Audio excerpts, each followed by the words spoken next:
Jadi kalau ada ayat bunyinya Ar-Rahman saja, itu bermakna Ar-Rahim. Kalau ada ayat berbunyi Ar-Rahim, itu juga bermakna Ar-Rahman.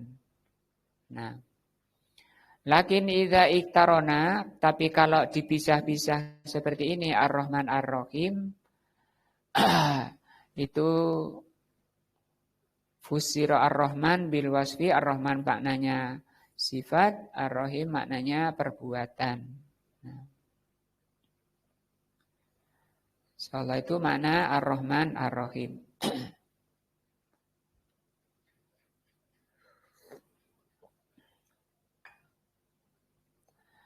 Pak Muri sakit derek Pak Muri. Paham nggih? Paham. Sakit. Mungkin. Al-fawaidu maknanya fawaid. Fawaid itu jamak dari faidah. Faidah itu kegunaan atau manfaat. Manfaat dari apa? Ayat tadi itu loh, Ar-Rahman Ar-Rahim. Sering kita dengar ya Rahman, ya Rahim, ya Rahman, ya Rahim. Ya, itu nama Allah dan sifat Allah. Cuma kalau diulang-ulang ya Rahman, ya Rahim, ya Rahman, ya Rahim 100 kali, berapa kali misalnya, itu tidak ada tuntunannya. Pernah ada seorang sahabat baca, setelah membaca ya dzal jalali wal ikram, langsung disambut oleh Rasul sal. Ya Rahman, ya Rahim artinya apa? Yang maha pengasih dan penyayang. Itu sal. Sal itu artinya minta, langsung berdoa. Jadi tidak ada ajaran Nabi itu diulang-ulang kemudian minta. Tapi begitu disebut, dipanggil nama Allah, minta. Ya Rahman, Ya Rahim, irhamna. Langsung ke irhamna. Apa irhamna? Rahmati kami. Ya Ghaffar, Ya Ghafur. Terus, Ighfirli. Nah, ampuni saya, atau kalau banyak orang, apa? Ighfir lana, ampuni kami. Tanpa harus mengulang tadi. Faidah daripada Ar-Rahman Ar-Rahim. Min fawaidil ayat, di antara faidah ayat ini, isbatu hadhil ismaini al-karimaini.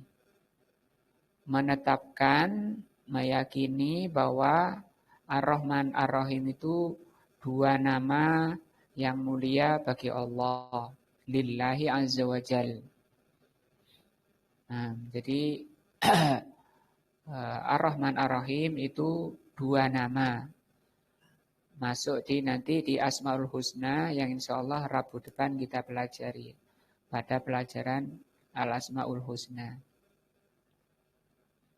Nah, dan setiap nama itu mempunyai sifat. Tadi itu sifatnya merahmati. Nah, dan tidak semua nama,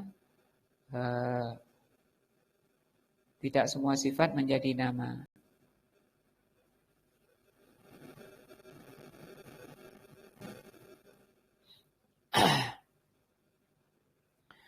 Wa isbatu ma tadammanahu minar rahmati allati hiya al-wasfu minar rahmati allati hiya al-fi'lu. Sampun. Saya melampan.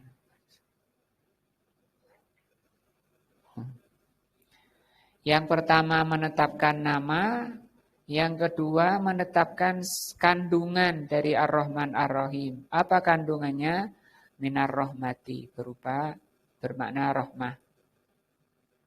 Allati hiya al-wasfu, yang merupakan sifat bagi Allah.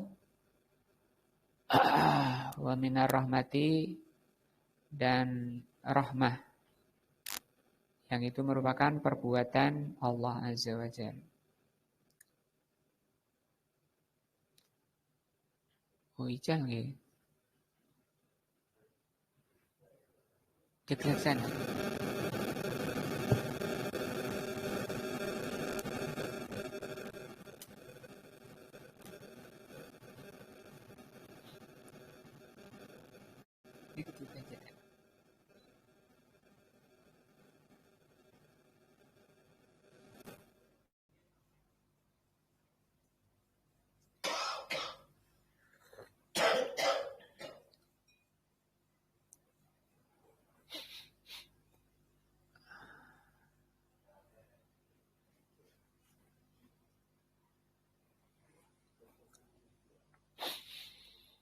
Jadi pada Ar-Rahman itu ada dua makna. Yang pertama Ar-Rahman itu sifat Allah.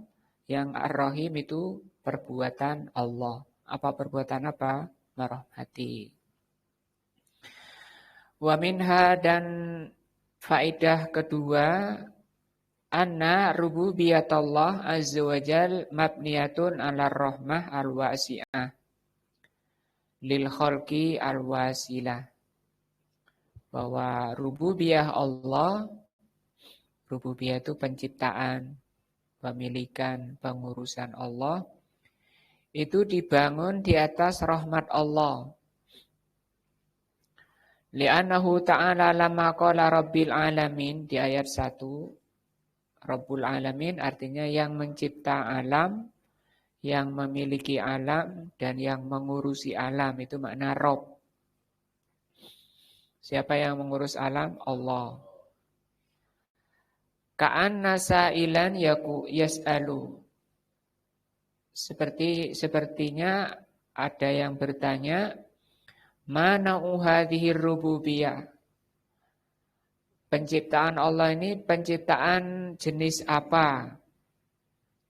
Hal hiya rububiyatun akhoda wantiqamun, atau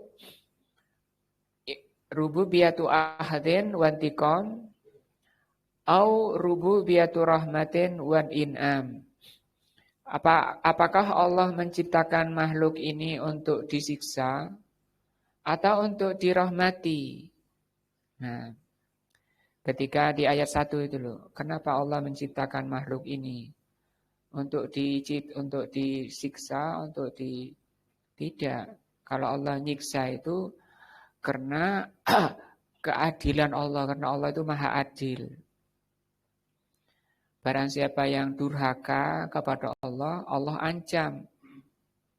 Dan Allah itu maha jujur. Kalau enggak disiksa kan berarti enggak jujur. Sementara Allah sudah menciptakan surga dan menciptakan neraka. Surga untuk orang yang taat, yang beriman. Neraka untuk orang yang durhaka. Dan Allah terangkan dari Al-Quran, dari ayat Al-Baqarah sampai An-Nas, isinya peringatan-peringatan dan basyiron wa nadhiro, kabar gembira bagi orang yang taat, ancaman bagi orang yang durhaka. Tapi asal dari penciptaannya, asal Allah menciptakan itu penciptaan rahmah di sini. Maka Allah jawab dengan ayat 2 Ar-Rahmanur Rahim. Jadi ini sebagai jawaban dari untuk apa Allah menciptakan. Nah, makanya ini tidak maka ayat ini Ar-Rahman Ar-Rahim ini sebagai penghibur juga bagi orang yang mungkin stres. Kayak apa sih Allah kok nggawe aku barang sumpek aku di dunia ini. Kemudian beli baygon, ya. Kalau sudah ngaji seperti ini, insya Allah hatinya tenang dengan saya. Oh enggak, Allah itu merahmati. Banyak istighfar kepada Allah, mohon jalan keluar. Pasti Allah akan, karena Allah itu Ar-Rahman, Ar-Rahim, Maha Penyayang. Nah. Karena sifat rahmah, Allah itu Ar-Rahman, Ar-Rahim, dan seluruh kenikmatan ini yang Allah berikan pada kita itu bentuk rahmah, itu akan memunculkan di hati kita cinta kepada Allah. Nah, Dan semua nama Allah yang 99 itu nanti dibagi menjadi dua. Kesimpulannya itu dua. Intinya dua. Yaitu menghasilkan rasa cinta kepada Allah. Seperti ini Ar-Rahman, Ar-Rahim. Nanti muncul rasa cinta kepada Allah. Karena Allah telah menciptakan jari kita 5. Ada jempolnya. Coba nggak ada jempolnya. Gimana kalau megang? Nah, kan nggak bisa megang. Nah, ada bisa ditekuk-tekuk ya. Wong kaku saja sudah, geringgingan saja sudah bingung ya. Sehat. Nah, ada diberi mata. Coba diambil penglihatannya, sehari saja udah bingung. Pendengaran bisa mendengar. Banyak orang diberi telinga tidak bisa mendengar. Diberi mata tidak bisa melihat. Nah, kita bisa mendengar, bisa melihat. Maka seharusnya muncul rasa cinta kepada Allah. Rasa cintanya ini akan membangkitkan orang untuk taat. Ketika dipanggil oleh Allah, iya ya Allah, dengan penuh sayang, dengan penuh cinta dipanggil Allah. Seakan-akan dia melihat Allah. Itu orang tertinggi yang disebut dengan muhsin. Rasulullah bersabda, manil ihsan. Malaikat Jibril tanya, siapa ihsan itu ya Rasul, ya Muhammad? Anta budallaha ka'annaka tara. Engkau beribadah kepada Allah seakan-akan melihat Allah. Itu ibadahnya orang yang cinta. Nah, itu kesimpulan buah pertama dari mempelajari Asmaul Husna, nama-nama Allah. Makanya hampir setiap ayat di Al-Quran itu ditutup dengan nama Allah. Jadi di Al-Quran itu dibagi 3. Ada yang satu ayat, satu surat isinya sifat Allah seperti Al-Ikhlas. Ada yang satu ayat dan ada yang di akhir ayat. Kenapa yang kedua, kesimpulan dari mempelajari Asmaul Husna itu memunculkan rasa takut kepada Allah. Sehingga dia akan takut karena takutnya kepada Allah, dia akan lari kepada Allah juga. Bagaimana lari kepada Allah? Ya taat kepada Allah. Tidak berani macam-macam. Tidak berani melanggar apa yang Allah perintahkan. Karena ada rasa takutnya. Dan itu baru Al-Quran berfungsi pada dirinya. Sebagaimana Al-Baqarah tadi. Dalikal kitabu la raiba fihi hudan lil muttaqin. Bagi orang yang ada takutnya di hatinya. Kalau orang nggak ada rasa takut, dia tidak akan ngaji. Tidak akan mau belajar Al-Quran. Nggak ada takutnya. Nah, maka orang yang ada takutnya kepada Allah, dia akan lari kepada Allah. Akan lari, bagaimana lari kepada Allah? Ya ibadah juga. Cinta kepada Allah akan tunduk kepada Allah dengan ibadah. Tapi beda, ibadahnya orang yang cinta ini ibadah tertinggi, terbaik. Maka kalau tidak bisa beribadah dengan cinta, dengan penuh cinta, maka ibadahlah dengan rasa takut kepada Allah. Itu pun baik. Rasul mengatakan, fa'illam takun taro. Kalau kamu tidak bisa ibadah seperti melihat Allah, fa'innahu yarok. Sesungguhnya Allah itu melihat kamu. Maka keduanya ini, rasa cinta dan rasa takut, itu merupakan kedua sayap manusia di dalam terbang menuju Allah. Makin kuat sayapnya, makin tinggi terbangnya. Bagaimana menguatkan sayap? Dengan menguatkan rasa cintanya kepada Allah. Sehingga terbangnya tinggi. Bagaimana menguatkan cinta? Terus rajin mempelajari Al-Quran. Mempelajari Al-Quran dan hadis. Semakin dipelajari, semakin kuat kecintaannya kepada Allah dan semakin kuat rasa takutnya kepada Allah Azza wa Jalla. Sehingga terbangnya tinggi. Karena kalau terbangnya rendah, nanti diburu sama anak-anak, diambilkan ketepel. Ya. Nah, maksudnya cita-cita itu yang tertinggi, jangan rendah-rendah. Jadi hamba yang terbaik bisa beribadah karena cinta kepada Allah, dipanggil oleh Allah. Kok guru ngadzan ya? Kenapa Pak? Rindu, hatinya sudah mulai muncul rindu. Rindu itu lebih tinggi lagi dari cinta. Kalau rindu itu, kalau cinta ya terikatnya hati pada yang dicintai. Tapi kalau rindu itu maknanya firarul qalbi ilal mahbub. Larinya hati kepada yang dicintai. Dua sayap ini kata Imam Ahmad tidak boleh salah satunya sakit. Karena kalau sakit salah satunya terbangnya nggak bagus. Ada orang itu rasa cintanya tinggi karena Allah itu maha rahmat, maha mengampuni, Allah itu maha penyayang. Sembrono. Masih saya dosa berbuat jelek, toh Allah maha mengampuni. Ya, paling aku nanti dimaafkan oleh Allah. Ya. Tapi kalau rasa takutnya yang ketinggian, kebanyakan, nanti dia stres. Stres?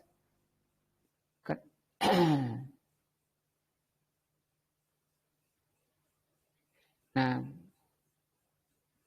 kalau sudah stres, dia putus asa. Nah, tidak bagus. Ibadah males, nanti saya masih ibadah, nanti saya disiksa. Masih saya rajin ibadah, nanti saya dimasukkan neraka. Depresi, ya. Rusak jiwanya. Maka kata Imam Ahmad, itu tadi, harus imbang. Jadi kita nambah ayat, tadi surat Al-Fatihah ayat 2 ya. Mudah-mudahan menambah cinta kita kepada Allah Azza wa Jalla. Dan menambah rasa takut kepada Allah. Maliki yaumiddin, ini ayat ketiga. Qauluhu ta'ala maliki yaumiddin, kalau diartikan yang merajai, ya, atau yang memiliki hari pembalasan. Ini juga di kasroh. Kafnya di kasroh. Nah, kafnya di kasroh.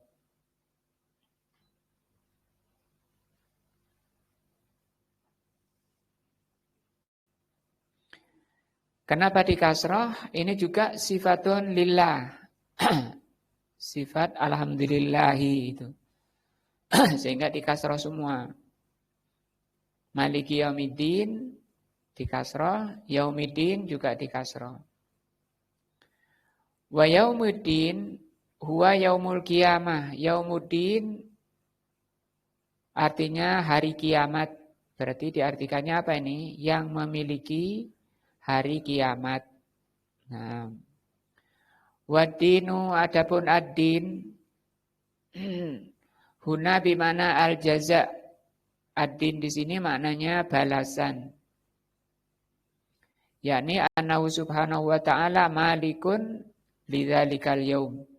Bahwa Allah subhanahu wa ta'ala pemilik hari itu. Alladzi yujazi fihi al-khalaik, yang pada hari itu dibalas perbuatan manusia sekecil apapun. Sekecil apapun perbuatan manusia itu dibalas. Faman ya'mal mithqala dzarratin khairan yarahu. Barang siapa melakukan sekecil apapun kebaikan, dia akan melihat balasannya. Wa man ya'mal mithqala dzarratin syarran yarahu. Makanya yang paling penting bagi kita adalah istiqomah di atas kebaikan, sehingga tidak ada celah-celahnya. Fala malika ghairahu, maka tidak ada yang memiliki hari pembalasan, hari kiamat kecuali Allah pada hari itu. Waddin, ad-din, tarotan yuradu bihi al-jaza. Ad-din itu maknanya ada dua. Pertama bermakna jaza, balasan. Berarti di sini yang memiliki hari pembalasan. Kama fi hadhil ayat seperti dalam ayat ini Al-Fatihah ayat 3. Wataratan yuradu bihi al-amal. Kadang ad-din itu bermakna amalan. Seperti innad dina indallahi al-Islam. Artinya apa? Amalan yang diterima Allah hanyalah Islam. Apa Islam? Al-Quran dan Sunnah. Jadi amalan yang diterima Allah yang mencocoki Al-Quran dan Sunnah. Nah, kama fi qaulihi ta'ala lakum dinukum waliyadin. Seperti firman Allah, untukmu amalanmu, ya. Dan untukku amalanku. Surah Al-Kafirun. Barang siapa memilih amalan selain Islam, maka tidak diterima. Allah berfirman apa? Faman wa may yabtaghi ghairal islami dinan. Ya. Barang siapa yang mencari amalan selain Islam, falan yuqbala minhu, tidak diterima, bahwa fil akhirati minal khasirin. Dan di akhirat termasuk orang merugi. Wa yuqal seperti dikatakan kama tadinu tudan. Ini yang bermakna amalan. Sebagaimana kamu berbuat, maka demikian kamu akan dibalas. Balasan itu tergantung perbuatan kamu. Kama tadinu tudanu. Ini bahasa Arab ya. Atau al-jaza' min jinsil amal. Kama tadinu tudanu. Hai kama ta'malu tujazi. Sebagaimana kamu amalkan, maka itu balasanmu. Setiap perbuatan kita ada buahnya. Kita ini sedang menanam. Tinggal yang kita tanam itu apa? Kebaikan atau keburukan? Bijinya yang kita tanam itu apa? Pasti akan menghasilkan buah. Kita di dunia ini sedang bercocok tanam. Nanti buahnya di akhirat. Kemungkinan buahnya ada dua. Bisa buah zakum. Naudzubillah itu di mana? Di neraka. Dori di mana itu? Di neraka itu buah-buah yang kata Rasulullah didekatkan saja ke wajah itu hangus wajahnya. Tapi mereka tetap memakannya walaupun sangat panas. Tapi kenapa kok makan? Karena dahsyatnya rasa lapar. Begitu masuk di kerongkongan berhenti di situ. Dan melelehkan seluruh ususnya. Hancur manusia gara-gara makan buah zakum, buah dari famali'una minhal butun, kata Allah.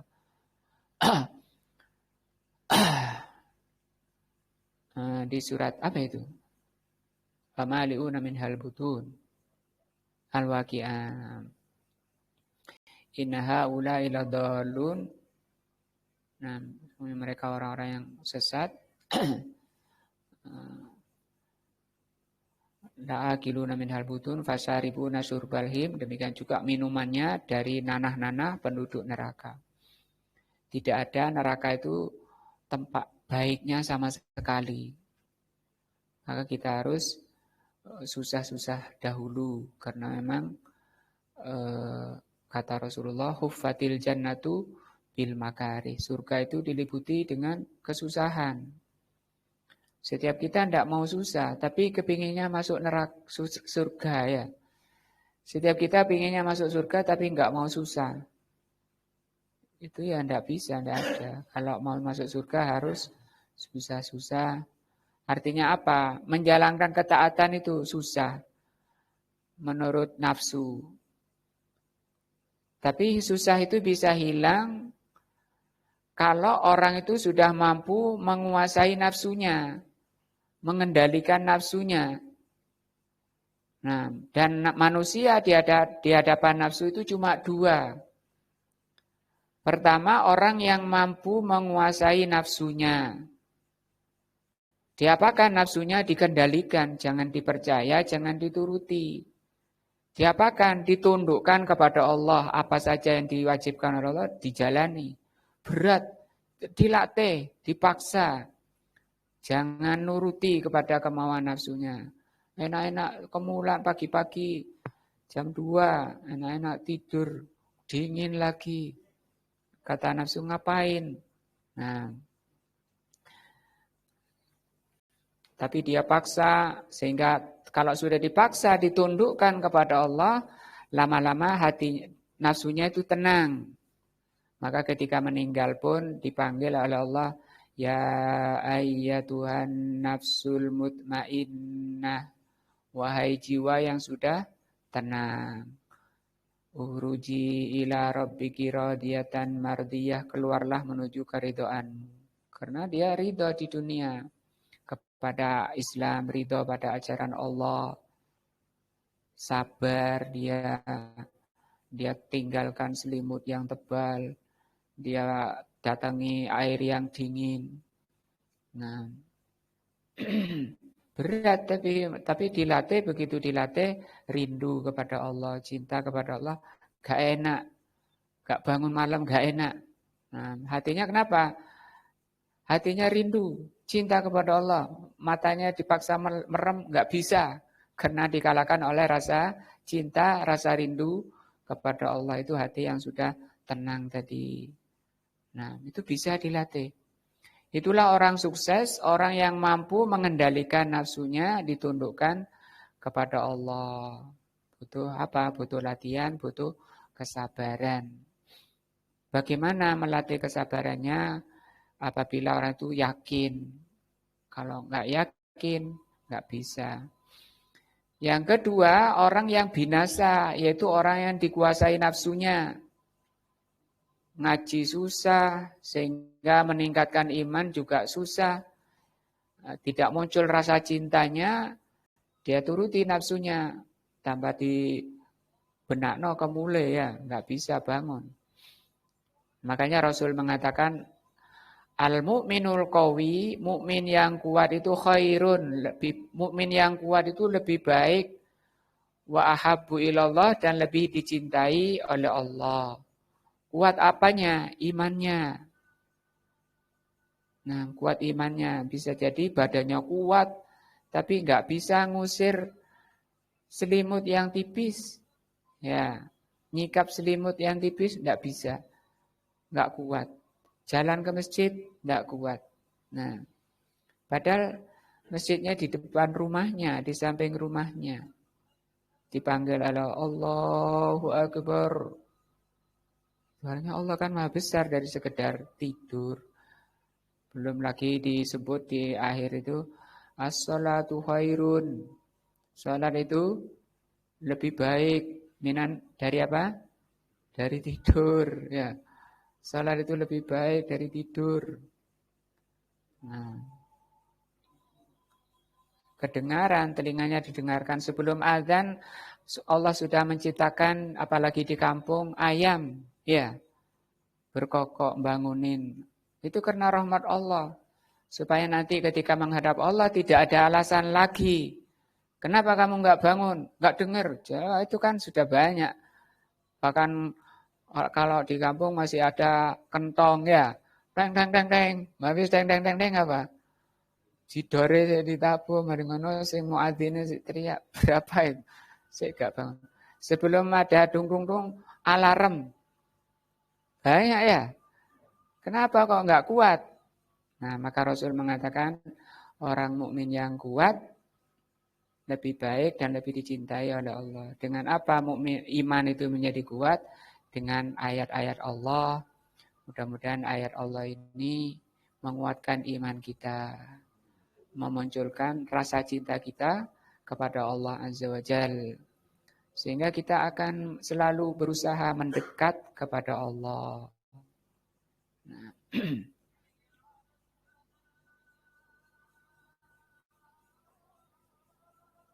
ini ayat ketiga. Ya, Maliki Yaumiddin, yang memiliki hari pembalasan. Kalau Ar-Rahman Ar-Rahim itu memunculkan rasa cinta. Kalau Maliki Yaumiddin memunculkan pengagungan kepada Allah, memunculkan rasa takut. Iya ya Allah, itu yang memiliki hari pembalasan, nanti bagaimana kita? Iya kan? Sehingga kita harus takut. Lagi wis ngaji kok gak wedi-wedi. Nah, itu namanya ilmunya kurang manfaat. Semoga Allah Subhanahu wa taala memberikan kepada kita ilmu yang bermanfaat. Nah, Rasulullah mengajarkan Allahumma anfa'ni bima 'allamtani. Ya Allah, jadikan ilmu yang kau ajarkan itu bermanfaat pada kami. Mudah-mudahan menambah iman dan takwa kita kepada Allah.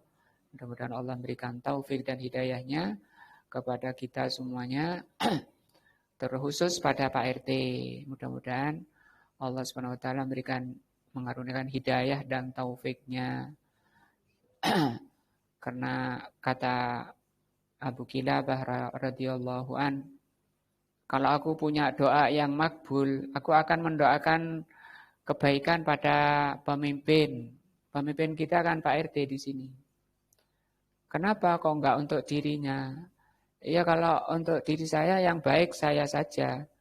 Tapi kalau pemimpinnya baik, yang baik pemimpinnya dan rakyatnya juga merasakan kebaikan pemimpin.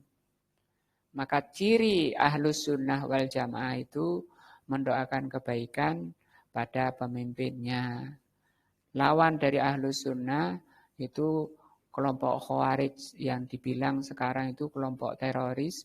Ciri kelompok teroris itu suka mencela penguasanya, menjatuhkan penguasanya, membuka aib-aib penguasanya di media-media, di mimbar-mimbar Jumat, di TV, dijatuhkan kewibawaan penguasanya.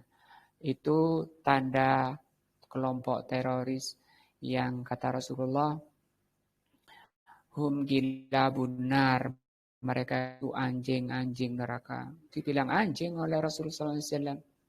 Orang yang suka mencela penguasanya, memberontak pada penguasanya. Kata Rasulullah SAW, man ahana sultanallah, ahanallah yaumal qiyamah. Orang yang suka mencela penguasanya, maka menghinakan penguasanya, maka Allah akan menghinakannya nanti pada hari kiamat. Nah, insyaallah ini dan bermanfaat. Subhanakallahumma bihamdika asyhadu an la ilaha illa anta astaghfiruka wa atubu ilaika. Wassalamualaikum warahmatullahi wabarakatuh.